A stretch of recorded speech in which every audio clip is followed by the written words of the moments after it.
అటువంటి కంచిపట్టణంలో ఉన్నటువంటి పీఠానికి ఆధిపత్యం వహించినటువంటి పరమాచార్యుల వారు ఎన్నడూ కూడా 100 సంవత్సరముల జీవితంలో ఒక్క క్షణంలో కూడా తన ధర్మాన్ని అతిక్రమించి ప్రవర్తించాల.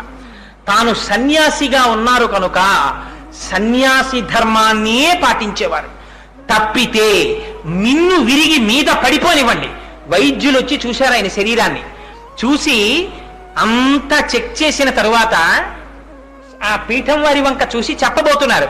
చెప్పబోతుంటే పరమాచార్యులు వారు అన్నారు, మీరేం చెప్పబోతున్నారో నేను చెప్తాను, నన్ను ఒక్క 5 నిమిషాలు మాట్లాడినివ్వండి అన్నారు. ఏమిటి స్వామి అన్నారు. నా 2 ఊపిరితిత్తులలో ఒక ఊపిరితిత్తి చెడిపోయింది. నాకు లోపల పెద్ద అల్సర్ పుండు పుట్టింది. నేను వేళపట్టున తినను, వేళపట్టున నిద్రపోను. అందుకని నాకు పుండు పుట్టింది. నేను అన్ని రకములైన ఆహార పదార్థములు తినడాన్ని నా శరీరము అంగీకరించదు. వీటితో పాటుగా లోపల ఉండేటటువంటి ప్రేగులు అపారమైన ఆకలి వేసినప్పుడు ఆహారము తిననటువంటి కారణం చేత మడతలు పడిపోయాయి. ఈ మడతలు పడిపోయినటువంటి కారణం చేత నా ఉదరపు గోడలలో పోట్లు వస్తూ ఉంటాయి. అందుకని మీరు నేను వేళపట్టున ఆహారం తినాలని, ఎక్కువ విశ్రాంతి తీసుకోవాలని, ఎక్కువ తిరగకూడదని నాకు చెప్పబోతున్నారు.